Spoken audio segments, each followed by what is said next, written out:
Seigneur, que ta grâce, seule ta grâce. Nous voulons instaurer un état de droit. Et dans un état de droit, il y a une justice indépendante.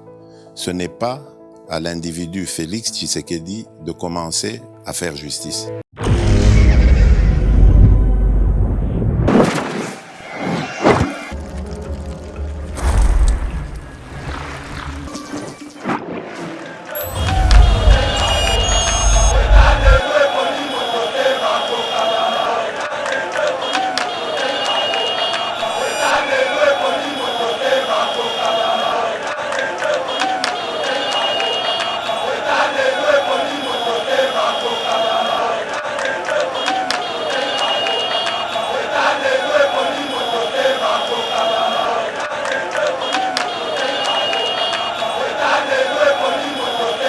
Janine Mabunda.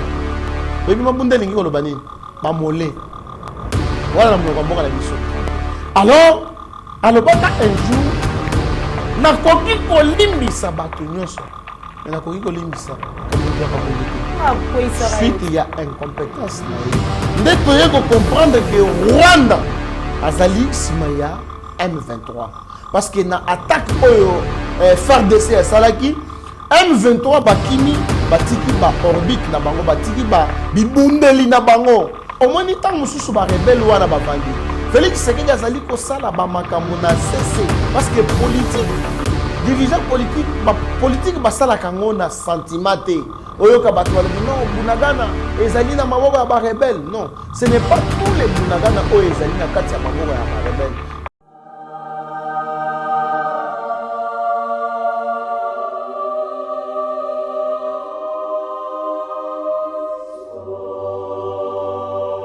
Savez-vous que le tourisme constitue un outil de développement pour plusieurs pays, développés ou même en voie de développement? La grande question qui se pose, c'est à quand l'épanouissement du tourisme en République démocratique du Congo? Afin d'améliorer les systèmes touristiques, les produits touristiques, les destinations et valeurs touristiques en République démocratique du Congo, Didier Bayeye, expert en tourisme, est allé à la rencontre des acteurs des produits touristiques du monde entier. Découvrons les différents produits collectionnés par l'expert en tourisme.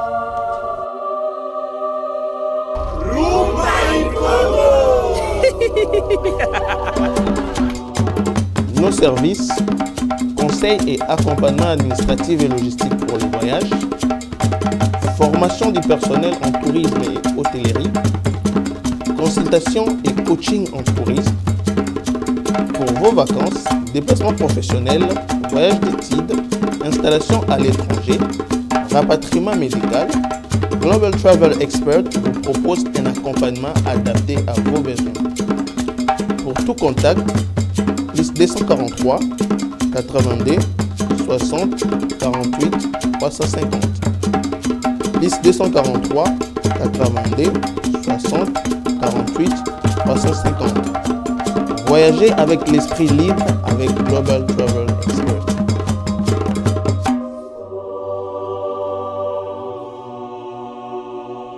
Mbote balandi ya Yeba TV à travers le monde, bipayo api vraiment, bozwa kabiso na kati ya éveil patriotique, émission na bino ememela kabino toujours makambo matali politique ya mboka na biso ya République démocratique du Congo. Des experts de l'ONU affirment que le Rwanda est intervenu militairement dans l'est du pays et zamoko ya ba sujet otokolobela lelo. Ces scandales est sans doute la preuve que les institutions pour servir les intérêts mesquins d'un camp combattre le régime Tshisekedi devient pour moi une nécessité absolue, quels qu'en soient les prix à payer. Wana Eza Maloba Yamona Mboka Jean-Marc Akabund sur Makambo est-elle levé à immunité naïe. Et nous allons aussi parler de l'évaluation de l'état de siège à l'est du pays. Voilà, Bassigé vraiment, to garder la grande émission na biso parmi Bassigé Wana Nyosotozana Mwana Mboka Papi Djosso.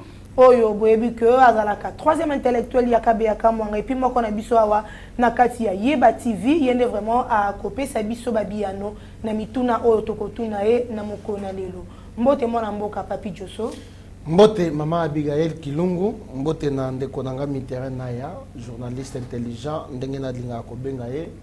Mbote na DT, le petit génie HD Elengi, Steve Konde, Sima Camera, Rabi Mukoko, Mike Chiswaka, Nashagi Meshak, Uchudi, Mbote na Trésor Kandolo, Mbote na DG Shadrach Luolo, Mbote na Pasteur Gili Bokwala, Mbote na Héritier Ngachi, Benjamin Monasuka, pièce contre pièce, Frank Kalolo, maître Mbote Nabino, Wana Ezali, la grande équipe, il y a Yeba TV.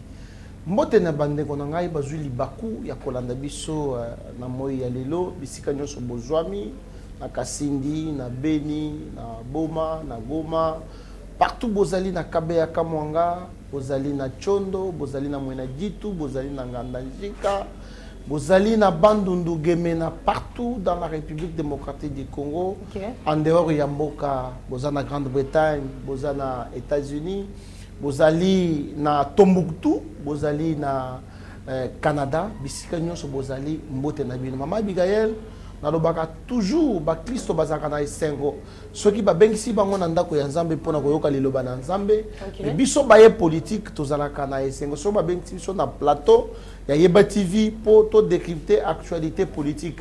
Yeba TV est comme famille et comment lokola mon message chaque fois actualité ezali ko exiger toyaka pona ko yebisa bayi kongomani maye ezali ko leka na kati ya mboka. Voilà, merci na mwana mboka Papi Josso. N'est vraiment on dit invitation na mokona lelo. Ba expert ya oni bazali ko affirmer que Rwanda est intervenu militairement na est ya mboka na biso après ba tractation, après ba déclaration, après ba makambo ebele on le kaki na mboka na biso et enfin lelo tomoni que ba expert ya oni bazali ko accepter quand même que Rwanda est intervenir militairement na makambo eza na est ya mboka na biso. Réaction de les abonnés. Merci beaucoup. Maman Abigail Kilungu, je pars d'abord par la genèse.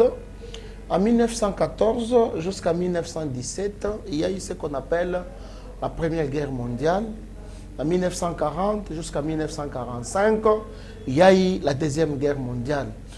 Après cette Deuxième Guerre mondiale, la volonté humanitaire, donc les nations, Basangani, c'est comme ça qu'on appelle Nations Unies. Bamboka nyonso ya mokili, Basangani po basala otobengi Organisation des Nations Unies et qu'elle a mis en 1945. Objectif nango ezalaki nini pour maintenir la paix dans le monde entier. Mais ce que Tali il y a la plupart des juristes internationaux, la plupart il y a hommes politiques, les organismes internationaux, les organisations internationales, le but était ONU et faillir na mission na yango ya ko maintenir kimia dans le monde entier. Mais ce qui au tali na bamboka nyonso ONU azali na ba mission spécialisée. Neti na Mali ezali na MINUSMA. Neti epana biso na Congo tozali na MONUSCO. MONUSCO, mission des Nations Unies pour la sécurité, la stabilité en RDC.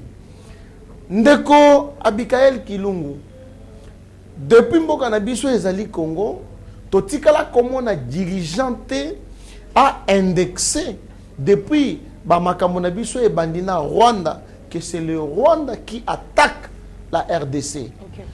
Le gouvernement congolais et le président de la République balobi était mouvement ya M23 ezali un mouvement terroriste. Balobaki yango biso en tant que prophète politique, tolobelaki yango déjà en amont. Mais le gouvernement et le président de la République ba yepe koloba yango dit jamais vu depuis mboka na biso et salama.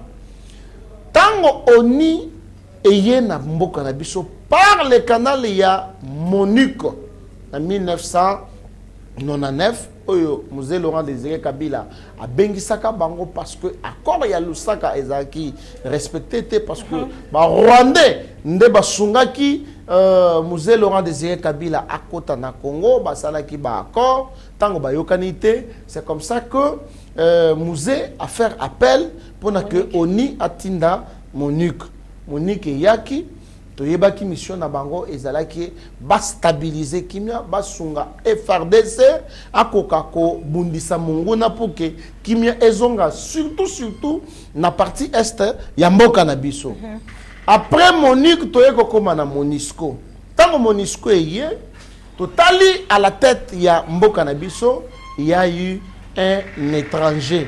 Boko yebisanga te ke zalinga motu na lobi, papa Etienne Tshisekedi alobaki yango, mais nazali ko se focaliser beaucoup plus sur les propos ya Moïse Katumbi oyo alobi que Joseph Kabila azali étranger. Joseph Kabila étranger, est-ce que vous avez de preuves ya kolobaki? Na lobi ngaité, je me focalise sur les propos ya Moïse Katumbi. Wana soko bengisi Moïse Katumbi na plateau, yende moto ko yebisa yo soki aza étranger oui ou non. Alors, totali que MONUSCO oyeye ezalaki na même mission na MONUC. Mission ezali nini? Ko maintenir paix, ko venir en aide na ba population oyo bazali en guerre kuna na est na mboka na biso. Mais au fil du temps, tant au Kabila alingi alongwa na bokonzi, ayekoloba que il faut MONUSCO ekende. Mais batebele bakoye bate. Kabila lobaki MONUSCO ekende pona nini? Parce que ayeko comprendre que MONUSCO au lieu à saler la mission naie au Conseil de sécurité des Nations Unies et pesa qui est MONUSCO abandaki ko saler la yangote. Sous le régime ya Félix. C'est raison pour te kolobaki mona mboka Joseph Kabila azaki na raison ya ko benga na bango na état na période wana. Azaki na raison te parce que ezalaki complicité na bango. Parce que toyebi régime ya Kabila ndenge tambolaki. Lorsque Félix Tshisekedi a continué à Bokonzi, a étudié, a comment on a que MONUSCO est dévié, et ça c'est ce qu'on appelle déviation, il y a mission naïe. MONUSCO nde ezaliko ravitailler ba mouvement rebelle. MONUSCO nde ezaliko pesa bango biloko ya kolia. Ezaliko pesa bango ba tenu ya voilà. Ezaliko utiliser maminduki. Azali pe ko utiliser ba FRDC parce que soit on l'a dit témoignage ya bande na biso bazana beni ba ko yebisa o mona ba rebelle balati même teni na FRDC nani apesi bango teni wana ezali MONUSCO avec quelle intention to yebite MONUSCO a dévié na mission na ye a commis ko exporter ba minerai na biso. Pour tout le monde na ba réseaux sociaux ba image tamboli oh ba hélicoptère ya MONUSCO e ko zo ba minera na biso ezali ko kende na yango. C'est comme ça Félix Tshisekedi a comprendre que bato oyo il faut ba kende. Mais avant cela population et se soulever. Et le dit que MONUSCO eye na mboka na biso plus de 20 ans. Tozali komona ba résultat parce que maman Abikael balandi nyoso bazali ko landa biso depuis MONUSCO eye na Congo awa. Batikala ko sala attaque ata mokote. Batikala ko silisa groupe rebelle à mon côté. Batikala ko capturer. Voilà. Bango basala kaka. Soki ba groupe rebelle et bomi batu MONUSCO azali mutu ya liboso po aya ko tanga bibembe. Alors bana attaque wana isalemi na Kasindi, autant de personnes bakufi, autant de civils bakufi. Ba reporter na biso. Ba komi lokola ba reporter na biso. Ba bosani mission principale na bango oyo ba yelaki.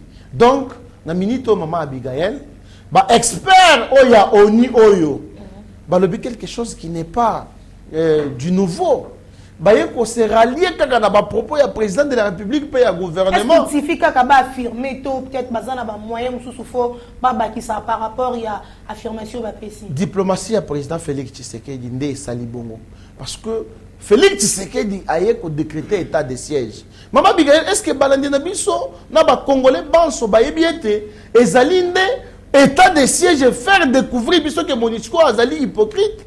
Est-ce que bayebi que état de siège nde eye kolobisa au moins même président de l'Assemblée nationale le PP Mboso alobi na ba député bino ba honorable ba oyo bozali na ba troupes armées botika biloko wana bato ba traiter de tous les mots mais les autresozali ko comprendre que vieux PP Mboso azaki na raison parce que ce qu'on tali même na parlement na biso ezali na ba député oyo bazali ko faire partie na ba groupe rebelle wana.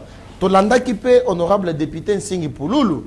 Abi, il y avait un débat organisé na Katia Assemblée nationale. Ba député ya espace est ambo kanabiso. Bazali ko soit na bango bazo wele les minéraux ndenge ba ravite yaka ba groupes armés wana. Donc ennemi ya congolais ezali congolais yemoko.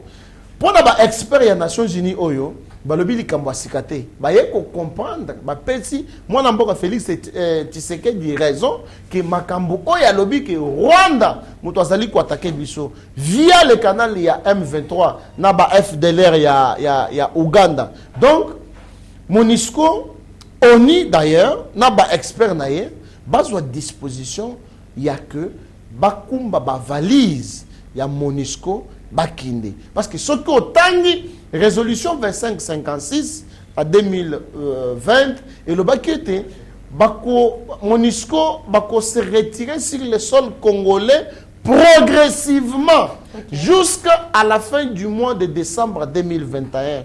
Le lot osali le 5 août 2022 MONUSCO ekeyite bazali koluka nini na mboka na biso parce que mission o bayelaki bakokisi yango te. Il est temps maman Abigail na o lancer appel na gouvernement na président de la République na population nyonso o bazali kosala ba manifestation mais na ko senga que manifestation wana esuka kaka na est ya mboka na biso te to sala ba manifestation donc s'élargir dans toutes les provinces. Oui, et s'élargir dans toutes les provinces et ya na Kinshasa et que de na Mbujimayi même la Kabeka mwanga epanangai ba manifestation wana anti MONUSCO et kende mais basala yango na ndenge elongo bani na ko respecter mibeko ya mboka babuka eloko ya moninga te babuka ba siège ya MONUSCO te mais to tambola poto la kisa la face du monde que soki biso moko peuple congolais télémité pour nous défendre la cause Nabiso, mon côté à qui défendre la cause Nabiso. Voilà, vous avez dit que l'état de siège est l'une, il y a une résolution et ça dit que tu découvrir Makambo et Zali, Kosalimana Est et Amboka Nabiso, Kassi Maître Papi Diosso, ceux qui t'ont ça sondage à état de siège. Belé Bazali côté les Mélango, Balobi état de siège malgré, mais les échec total. Naïbité n'a pas réaction aux abonnés. Maman Abigail, ce que moni mutolobi que état de siège les allés échec total, c'est que azali ndoki, azali munguna ya peuple congolais. Parce que nanzela ya état de siège, ndetoye ko comprendre que Rwanda azali simaya M23. Parce que na attaque oyo FARDC ya salaki M23 bakimi batiki ba orbite na bango batiki ba bibundeli na bango.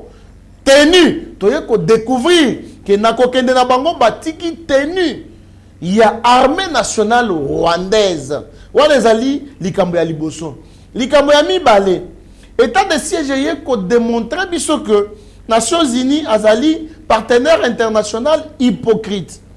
État de siège ye ko faire découvrir biso qu'il y a des députés au niveau de l'Assemblée nationale de la République démocratique du Congo o bazali ko traiter na ba rebelle il y a M23.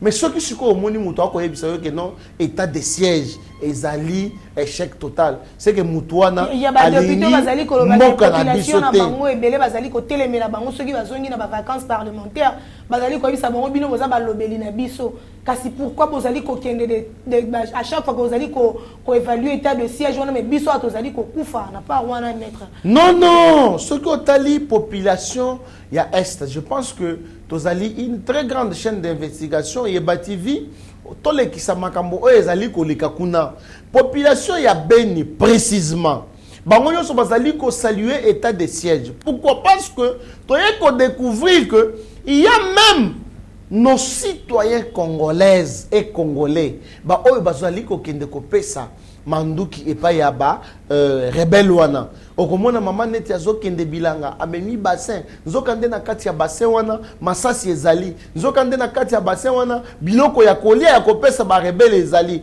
donc kaka biso moko donc ba mama wana na bande kona biso wana batata bazalaki utilisé par les honorables députés oyo bazali ko siéger na kati ya Assemblée nationale comme pour dire que état de siège ezali na ba avancé ebelé parce que au moni Joseph Kabila tika ki ba groupes armés ceux qui plus de 150 aujourd'hui tozali na ba 120 et cause à la ba 100 c'est-à-dire que liboso batu bazalaki ko kufa ebelé mais batu bazo kufa te lisusu ndenge ezalaki liboso donc ce qui au moni mutu akoyebiso ke non état de siège ezali distraction état de siège ezali na ba résultat malamu te wana ezali lukuta soki ozwi micro baladere otamboli nango na Kasindi otamboli nango na Beni otamboli nango na Butembo bakoyebiso tolandaki pour ne pas faire la publicité na chaîne moko awa na Kinshasa et que ndaki kuna ba tuni bango ba question bazali ko répondre ba lobby oui.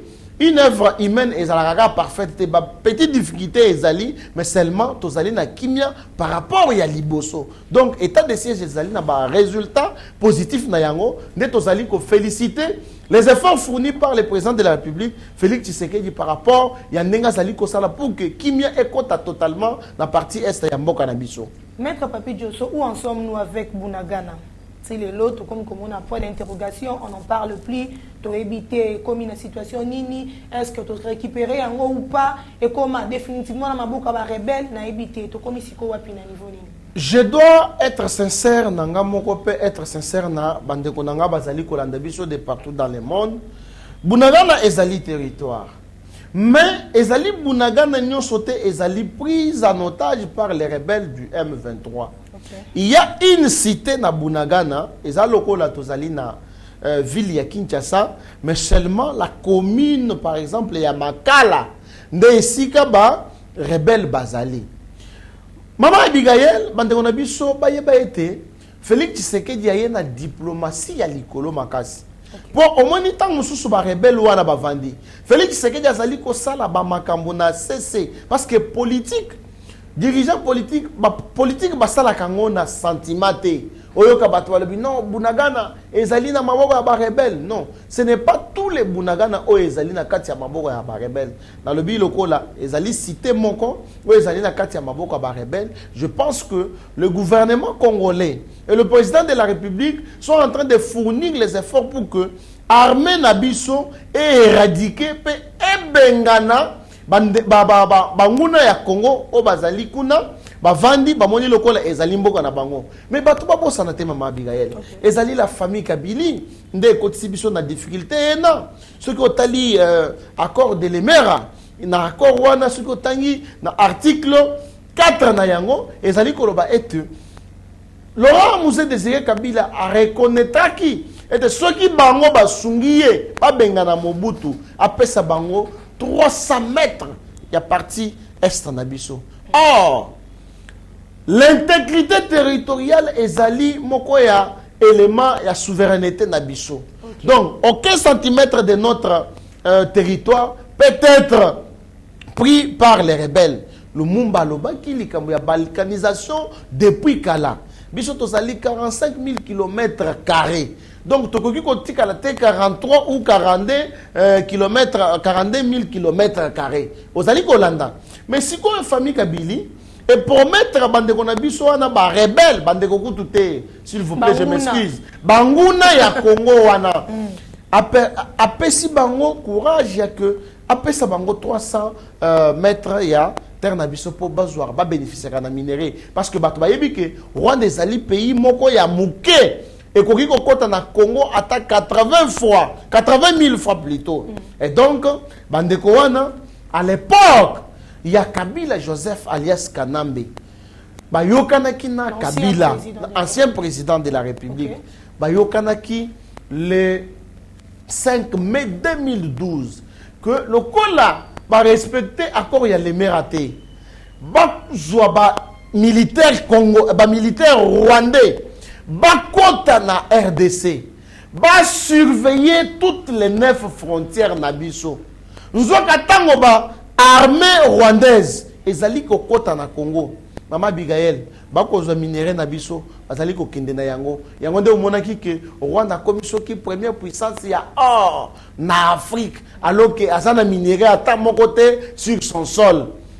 Le 18 mai, il y a même année en 2012, Joseph Kabila a signé un contrat na Batouana pour reconnaître que il faut service de renseignement na bango et compte na Congo pour que sécuriser biso. Bosi bomona wapi ba service de renseignement ya mboka mususu et pour sécuriser mboka mususu. C'est comme ça que Rwanda a réussi à infiltrer l'armée. Rwanda a réussi à infiltrer le service de renseignement en air, des GEM. Rwanda a réussi à infiltrer même la présidence de la République, y compris le gouvernement. Toutes les institutions et l'État, Rwanda a réussi pour infiltrer via les accords où Joseph Kabila asignaki na batwana ya M23. Tango Félix Tshisekedi aye na bokonzi, aye ko abolir, ko supprimer ba accord nyoso basali. Yango nde omoni bango tellement ba perdre ba intérêt na bango, ba komi ko bundisa Félix Tshisekedi po bokonzi na ye ekweya, bango bazonga na kati ya kozwa kaka ba minéraux d'une manière illégale wana. Ba tebele ba yebité. C'est comme ça que mon mboka Félix Tshisekedi a telemi oui lokola mobali pona kolobake. Nyet minéraux ya mboka na biso ekoki ko kende lisusu te jusqu'à ya kofuta prix ya 100 soki kokufa to kokufa pour te protéger intégrité territoriale na biso na ba minéraux nzamba pesa biso yango nde ozo komona ke non bango baye ko s'infiltrer pa na biso ba vandi na Bunagana dans une petite cité et je pense que avec les efforts oyo mokonzi mboka zali ko fournir batuana to ko benga na bango.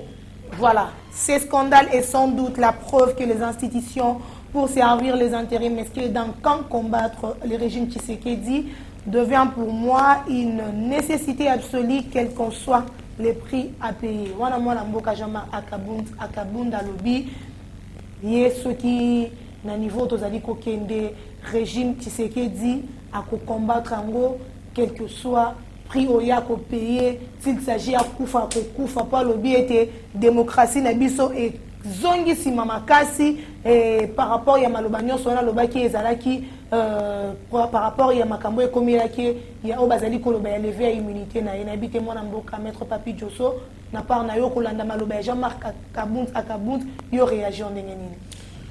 Maman Abigail batu faut bayeba que Kabundi wa Kabundi azali motomoko très insatisfait. Lokola FCC est sommier. Kabundi wa Kabundi se voit déjà président de la République.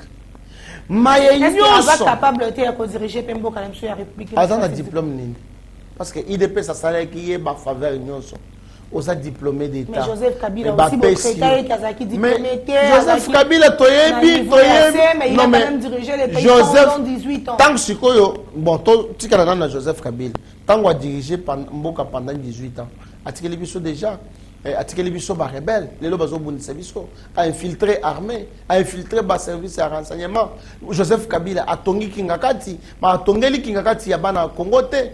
Joseph Kabila a créé ba société privée mais a sali a créé ba société ya l'état te. Joseph Kabila a tongi banzela kingakati mais a tongi banzela ya l'état te. Donc li solo ya Joseph Kabila tant que tozo kopeta politique to tika ngona no pembeni. Kabundi wa Kabundi azali lokola balatiniste balobaka mwendenda luhenzu nzoluka muswila. Comme pour dire que omoni lolenge pese atambolaka soso alingaka te. Soso alingaka aya adodi pese po amela ye. Ezali ndenge moko na Jean-Marc Kabundi. Jean-Marc Kabundi wa Kabundi oyo atalaki moko na biso oyo IDPS amemaki na motema. D'ailleurs na ebandeli Maman Abigail Kabundi wa Kabundi azali mutu ya Luiza na Kasai Central. Tant papa Etienne Tshisekedi alingi a nommé secrétaire général ya parti na biso IDPS bien que nazali allié na bango nazali mutu ya IDPS te. Kabundi wa Kabundi avandaki na Katanga. Azali kaka na kati ya IDPS lokola membre nyonso. C'est comme ça que le jour papa Etienne Tshisekedi akendaki kuna ba présentaki ye mutu moko a soufflé na litoi que oye azali héros par rapport parce que ba soufflaki ye na litoi soki otali vidéo wana omona ke ba soufflaki papa Etienne na litoi parce que Kabundi azalaki pe tokoki oboya yango te courageux par rapport ya ba marche omona ye azawana ainsi de suite mais tala ndenge Nzambe alalaka te. Kabundi akosi nanu identité na ye epa ya papa Etienne Tshisekedi de heureuse mémoire les sphinx délimité. Mais tango Tibala bayibi ye epa ya alias Kanambe Joseph Kabila. Tibala lobi parti IDPS ezaya ye il faut aboto la siège ya IDPS oyo ezali na 10e rue. Okay. Bakendaki sikoyo na tribunal na justice. Tango bakenda justice oyebi justice pour ayoka yo pour a entendre yo pour justice atuno mituna il faut ayeba nanu yo ozanani kombo na yo nani obotami wapi baboti na yo ba nani Tant que tout ne m'y tourne pas de Kabundi, il faut découvrir que à cause de papa Etienne Tshisekedi, comme on a Eza Kabundi, Ezali Kabundi, wa Kabundi. Donc Alongolinji wana atikali na bunda. Vous allez comprendre. Okay. C'est à partir de là, même député Peter Kazadi, député provincial, oh, il y a IDPS, à cause les locotés dans Kinshasa, depuis à côté si monsieur à $500,000, oh, ACP à Bongisaki, après, sortie officielle, naïe, donc au monaté, à Salaki, Batunyon, so Simbi Mitou. Ah bon? Puis surtout, il y a Azalina espace, il y a Katanga. Mais, awa liboso banzuzi, akolobake, Nazali Moutou, il y a Luisa. Yango moni que discours ya salaki ezaki ndeko delice sanga muto akomelaki yango toyoki bongo etamboli bongo ozali kolanda wana discours ni lisusu mwana discours oya salaki ya point de presse na ye. OK. Maintenant pour répondre brièvement na question na yo. Alors bien qu'on combattre le régime Tshisekedi. Maman Abigail. Le prix à payer. C'est ça si koyo à combattre le régime Tshisekedi. Alors la démocratie est zongi lisusu en arrière. À combattre le régime Tshisekedi ndengeni. Tant qu'on le dit que le régime est zongi en arrière. Même dossier naïe, bazali ko sala effort et landa procédure. État de droit au bisoto le lakina papa Etienne Tshisekedi. Mais le loso qui papa Etienne Tshisekedi à la moki. A ko bete la mwana na Félix Tshisekedi maboko. Nenga zali ko sala ba effort pour que to instaurer effectivement un état de droit. Jean-Marc Kabound. Supposons, à propos au Jean-Marc Kabound al sali al lobby na régime na biso ya Félix Tshisekedi. Est-ce que à kokaki ko sala yango na régime ya Joseph Kabila? Mais tout le monde a Joseph Kabila bo sala plus que au régime ya Joseph Kabila. Na pesio kaka témoin oko benga na plateau ndeko na biso Frank Diongo. Azalaka député. Bakanga ye ba betaye, makile bimaye. Basambiseye na bonbonne. Okay. Avant de la chaise roulante. Liboso à cour de cassation. Basambiseye sans que balongola immunité na yendenge mobeko likonzi ezali koloba. Lelo a commis pas Jean-Marc Kabound. Mais est-ce que ce que tali Jean-Marc Kabound? Namoni Dieu wana ezali ko bangi sabino na ido pes ma. Dieu wana ko bangi ça. Bango mi balé. Non. Bo bangi ekoti. Non. Vous faites de déclarations sur ces dieux, c'est comme si préparation moïse à makasi na 2023. Babanga kamoto sur le plan politique, ce qui a zali ko peser. Jean-Marc Kabound. Na bandina na Jean-Marc Kabound. Il ne pèse pas. Soit totali parti politique naé. Et ça pas même sortie officielle. Et ça n'est pas même la secrétaire générale. Et ça n'a siège. Vous allez reconnaître la parti politique. Et ça lors de sa conférence de presse. Alors le ministre intérieur issu de l'UDPS, qui a un règlement pour un numéro, ils allaient faire reconnaître parti politique dans Boka-Nabiso, le ministre intérieur, Daniel Asselo, à Boélé. Alors qui a clairement dans la conférence de presse. Wana ezali lokuta. Ezali lokuta munene. Soki Jean-Marc Kabound akobangisa. To soki olobi ke biso tozali kobanga Jean-Marc Kabound. Tango Moïndo Nzangi alongwe Milata. Donc Moïse Katumbi akimiye. Akena 13 députés nationaux. Akena soki na 23 députés provinciaux. Akena 2 sénateurs. Vous allez comprendre que Moutou Yabongo azali na poids politique. Oh, écoute, il faut babanga ye. Tango baati ya longo epa ya Kabila. Akena ba député belé. Akena ba sénateur belé. Kabila tikala kika na Nene Nkulu na Steve Mbikai. Atikala na mibale. Sikoyo mama Abikael. Tango Jean-Marc Kabound ba bengani na IDPS. Ata sentinelle na lobi bien ata sentinelle oyo avandaka na parti akeyite Jean-Marc Kabound akeyata na député mon côté que ce soit provincial ou national. Jean-Marc Kabound akeyata na ministre te ba ministre oyo apesaki kombo po ba nommer bango akeina mais bazo garder ba hôtel appel peut-être ndenge to ko non mais siko ba oyo bakeina Moïndo Nzangi siko ba ministre ba député na ba sénateur ba obakena Moïndo Nzangi batalité comment Jean-Marc Kabound obolobi que non azobangisa biso. Donc Jean-Marc Kabound azana pas politique té et koki ko bangisa biso, d'autant plus que parti naie et zangi d'abord au siège et zangi programme d'action. sikoyo nazonga na Frank Diongo oyebi eza nzembo moko bayembaka ingratitude des bandits lelo te, ingratitude des bandits na l'époque ya Jésus abandaki kobikisa bato ya maladi, Jésus abandaki kotambusa babibosolo, Jésus abandaki kosala bamiracle, mais bandima ete sikoyo parti politique ya Frank Diongo MLP eza wapi na avenir enseignement awa na Kasavubu.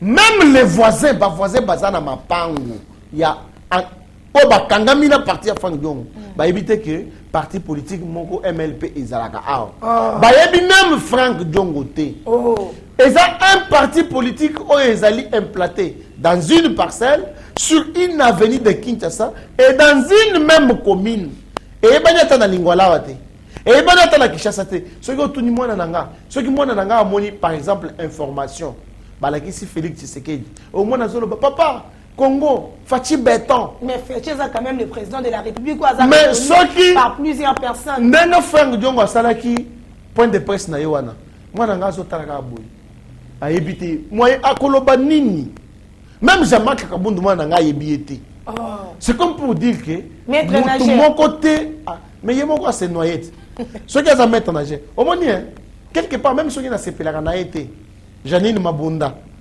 Baby Mabunda lingi ko lobani ba molé. Wala na mnoko mboka na biso. OK. Alors alobaka un jour na koki ko limbisa bato nyonso. Na koki ko limbisa kabundu akabundite. Wa ko isara. Suite il y a incompétence na ye. Incompétence c'est jamais kabundu et monana qui partout. Mais comme il faisait partie d'une famille politique na obédience ya président de la République bakoka ko bimisa mutakala na ye na poisate bolimbisa nga terme. Donc c'est dans ce sens là Maman Abigail diyo ya kabundi na Frank Diongo ezali ko bangisa biso ata moke te na 2023 Félix Tshisekedi a gagné élection au Lamé. Merci beaucoup, mesdames et messieurs. Vous comprendrez que nous sommes arrivés à la fin de cette émission. Maître Papi Diosso, message Nanga Yasuka pour clôturer définitivement l'émission. Message Nanga Yasuka, merci au président de la République, chef de l'État, Félix Antoine Tshisekedi Tshilombo, pour avoir effort au Yazaliko Sala. D'abord, Yazaliko Mona dans le gouvernement, augmentation de salaire. Il y a les fonctionnaires, il y a l'État, santé universelle, nous allons comme on a la recette, la régie financière, la lingeti patrouille financière, et zali ko salama, nous allons comme on a la œuvre, oye azali ko sala, de l'eau hôpital il y a mwana, na kanchach école ezali, a okende ko inauguré yango, donc plus besoin ya ko kende na poto pour na ko kende ko joa soins de santé parce que Félix Tshisekedi a eu des conditions ya poto a commissi yango la République démocratique du Congo tant ba ko inauguré yango yeba TV ya ko zala wana sur place pour na ko jouer les bino bilili.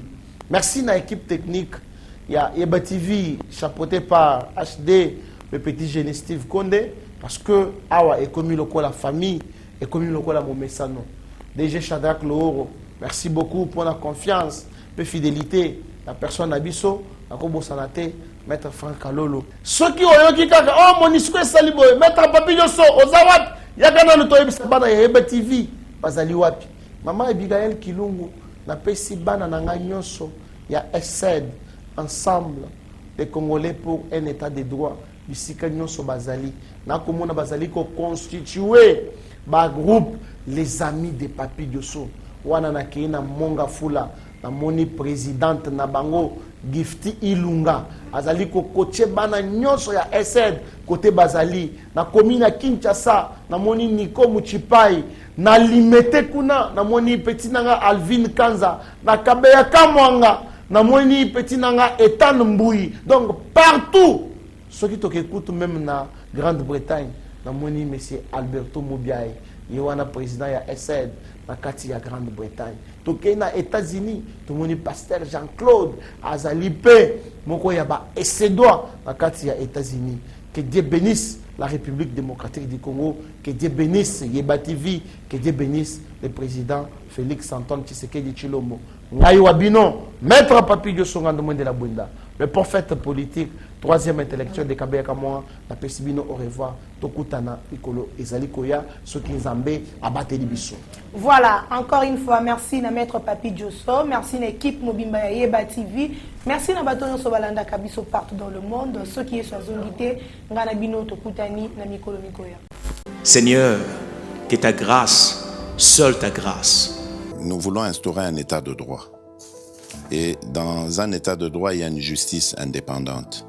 Ce n'est pas à l'individu Félix Tshisekedi de commencer à faire justice.